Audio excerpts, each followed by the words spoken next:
zay zany makasika an'iny zay ihany koa no mitondra antsika makany amin'ny lafim-baovao fa tanteraka kosa indray anisan'ny zava-baovao entina ao anatin'ny fifidianana filoham-pirenena izay tontosaina fa 2020 ny volana oktobra ho avy zao ny fampiasana ny bulletin tokana entina anentanana ny mponina amin'ny fampiasana sy ny fampianarana amin'ny fampiasana ny bulletin tokana dia nisy ny hetsika izay nikarakarain'ny fiarahamonimpirenena niarahana tamin'ny senita tamin'ny alalan'ny lanonana goavana izay niarahana tamin'ireo mpanakanto tetsy amin'ny collision Matsonjombe no nahafahana nampianatra ary nanentana ihany koa ny olom-pirenena amin'ny fampiasana azy ity. Vola Ravavy sy Stefana Razafimandimby.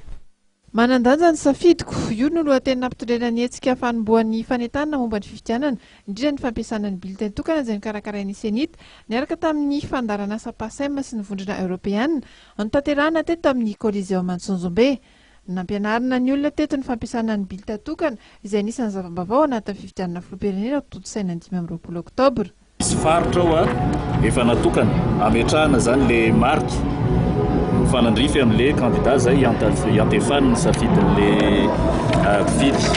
Hitantsika amin'izao zany hoe amin'ity akavanany saran'le candidat zany no misy an'izay le faritra fotsifotsy ametrahana ny safidin'izay.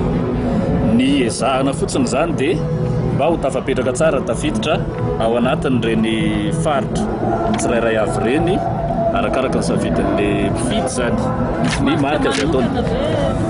Ny lalàna zany dia tsy nametraka hoe takony ahoana no endrik'ilay marika atao anatiny io fa rehefa marika zany maneho ny safidiny na ho ataony tsipika io na ho ataony x io na ho rambotony kely fotsiny io dia mety avokoa.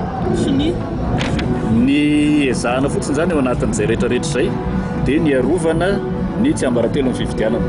Zany hoe tsy tokony ho fantatra zany rehefa ao ataony fanosana vato hoe iza le olona nanao an'le safidy zany tao anatin'le kazy tsirairay avy. Zay zany no ampahafantarina ampahatsahivana ny mpifidy.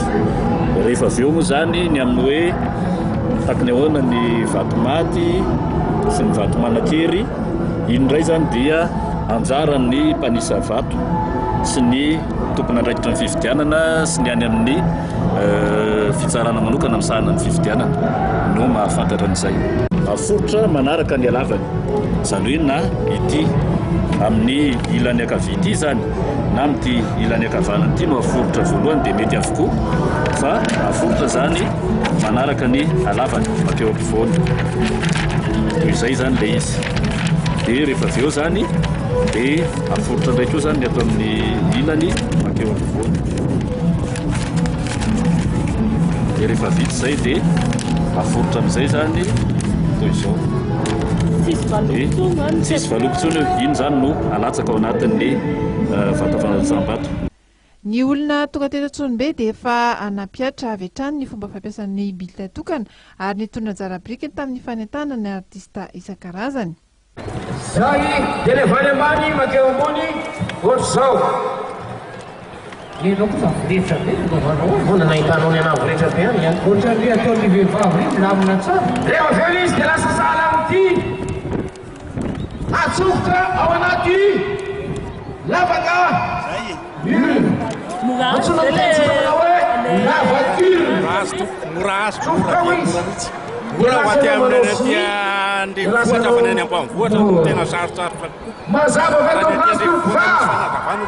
sarotra vesaka nareo. Inona zany tokony hamafisina? Raha misy fanazavana hamafisina zany paritakery amin'ny Madagasikara manazava ny any ambanivohitra no fantatsana ka izany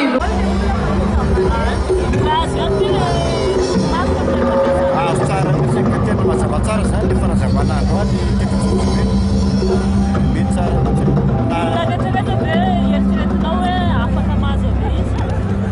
ny olona rehetra aloha zany atretrany firy koa zany dia tena izy mora zavaka zany tokony mora azo azo satria zany tione na olona tsy mahay manolotra azy efa azavany izy zany hita amin'ny masony tsara dia tokony hohainy tsara mihitsiny. Ary zany mino fa misy milaza hoe foly fotoana nefa iveriko hoe ampy tsara satria raha zany ireo société civile sy senita dia tena vetivety dia hainy malagasy etra manao an'izy. Araka ny nambarany teo anivon'ny senity dia ny eo anivon'ny fiarahamonim-pirenena no tena hiantoka ny fanentanana ny olom-pirenena amin'ny fampiasana izay bileta tokana izay.